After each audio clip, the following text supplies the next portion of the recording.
Hi guys, welcome back to another video. If this is your first time here, my name is Cherise. I'm glad you're here. Thank you so much for stopping by. Just make sure you hit that button and join my beehive. Today, we're discussing products I regret buying. For one reason or another, it just didn't work out for me. Quick disclaimer though, if there's anything I mentioned that you have that you love, just continue using it. I'm glad it works for you.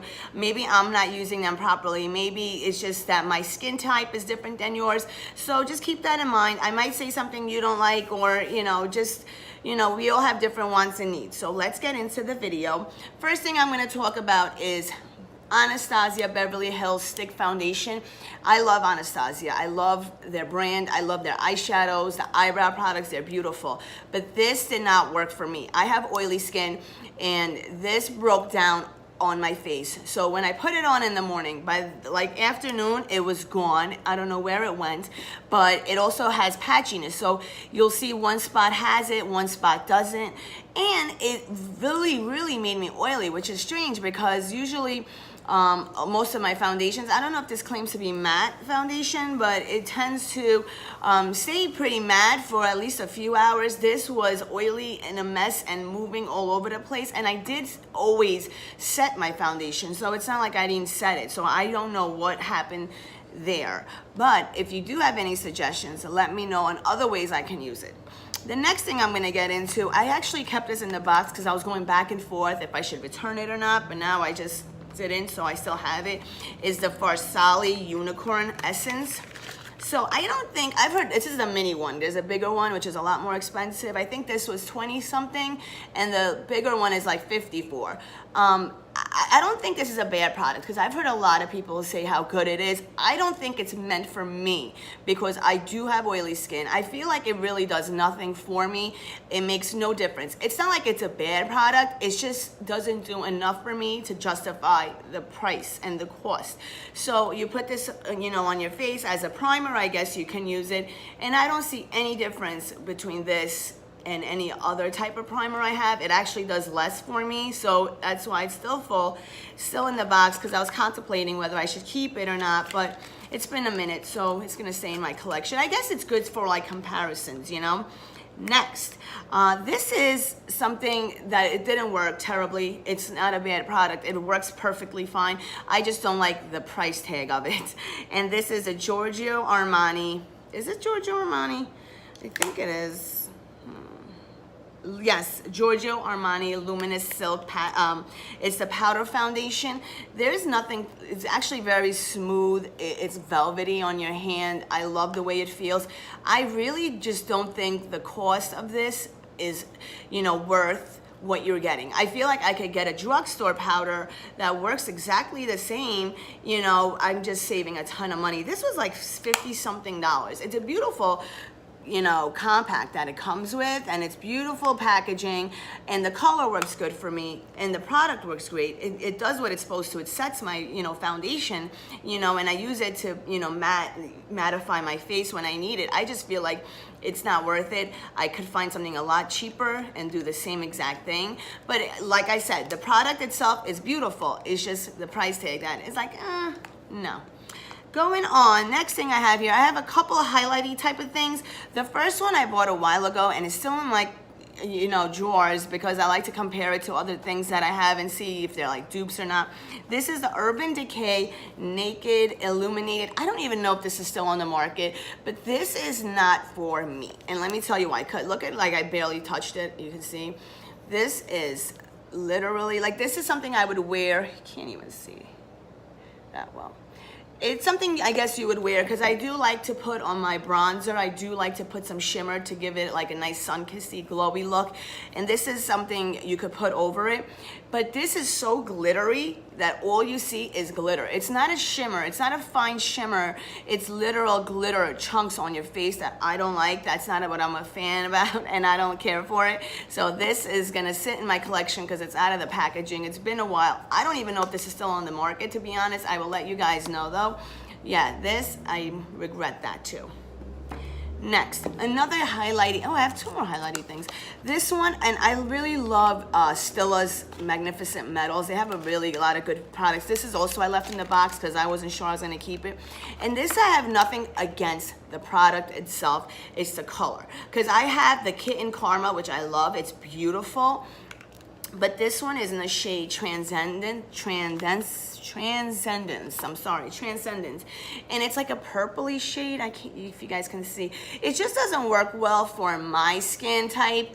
But other than that, like I love the formula. You can't really see it on there, but I really love the formula, like I said. I just don't care for the shade. So what I have started to do with this, I use it to highlight like my shoulders. I'll use it for my collarbones here because I don't really like the purple hue on my face, so that's typically what I'll use this for. But I do regret buying it because it was pricey and I'm not getting enough use out of it. So yeah.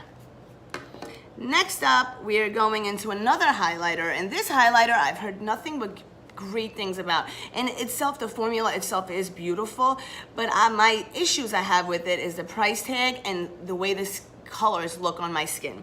That is the Hourglass Ambient Lighting Strobe Lights. It's got the 3 shades in here. They're all beautiful shades. And I mean, you see, I've used it a little bit, but not enough to justify the price of it. This was like $60-something. I bought it when it was a 20% sale. I've heard a bunch of people going on about it. Kathleen Lights was saying how beautiful it is, and Stephanie Nicole, a bunch of people did say it. But they are a lot more fair than I am, so I don't know if that's the reason why it's not translating nicely on me. But these 2 shades I don't really wear a lot because this is very, very light on me, and you will see it striped on your face. And this is pink, which I don't typically wear highlighters in that, color. I do like to wear more golds and champagnes. And this is like the only one I can wear, but even that, I feel like it doesn't really stand out on my skin. So I'm stuck in the middle between these 3. They're beautiful shades. I love it, but I just feel like it doesn't work for me. So anyone else that's fair or lighter skin than me, it might work beautifully for you. Just for me, it was a product that I regret buying because it was so costly and I don't use it enough to justify the cost. Few more to go, guys. We're almost done. I think I have 3 more products here. The next one we're gonna get into is Chanel. This is called Soleil de Teint de Chanel. This, I've heard so many people rave about this. I know Jaclyn Hill raved about this, Stephanie Nicole raved about it, a bunch of influencers have. And I think actually Tati did also. And I went and purchased it for myself. And it doesn't really show up that well on my skin. I don't know if it's the formula I can't get used to. It is a creamy formula that translates over to powder. Can't even see it really. It's this one on the top here. But it doesn't really show up that well on my skin. That's my biggest issue with it, and it is like $50-something. So the price tag and for what it does, I feel like you could find a lot more dupes to that you don't need to pay this much for it. I mean, it smells nice, the packaging is beautiful, but I still don't think that's worth what you're getting inside of it. Like I said, maybe if you're a little lighter than me, it will show up a lot nicer on you because it does look beautiful on other people, just not on me. It just kind of, blends into my skin and you don't see it. Next, we have 2 more things to talk about. The first one is from Kylie. It's the Kylie Royal Peach palette. This palette was a big disappointment for me. I have bought a bunch of her eyeshadows to try out, and this one just did not do it for me. It does come with a mirror, and the shades aren't that bad in it. It's just I feel like it's very powdery. It's not very pigmented. It blends away to nothing. Like this blue color, you think it's gonna be stunning, but then when you put it on you see how it literally, I went in, and that's a good swatch. So it doesn't pack a punch at all. And the cost of this was not cheap. It was $50-something, which is absolutely not cheap. I was just disappointed. These shimmers did nothing for me, absolutely nothing. I don't know if that's a shimmer, but it was just, ooh, I just double dipped in there. But yeah, the shimmers are crap, like way too powdery. It doesn't show up. You definitely have to use a wet brush. Even then, it's still not a great product. So I totally am annoyed about buying this because you can't return it. You're stuck with it. So I have a palette that I've used probably like 3 times. That was a dud.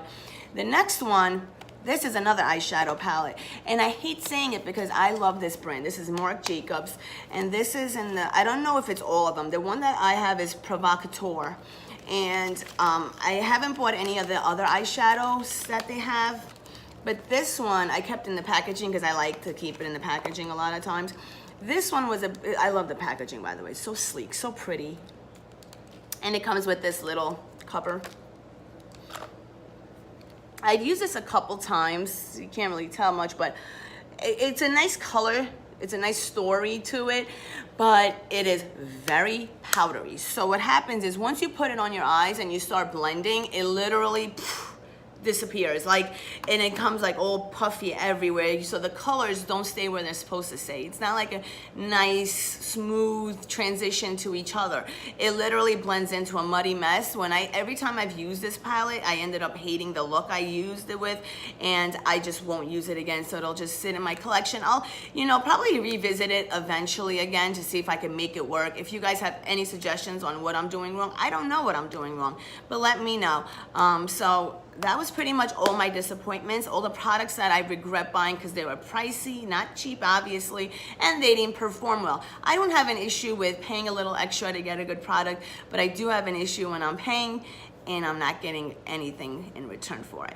So I hope you guys enjoy this video. Let me know what your big products were that you despise, that you didn't like, that were not worth it. Let me know, leave a comment, show me some love, and I'll see you guys on the next one. Bye.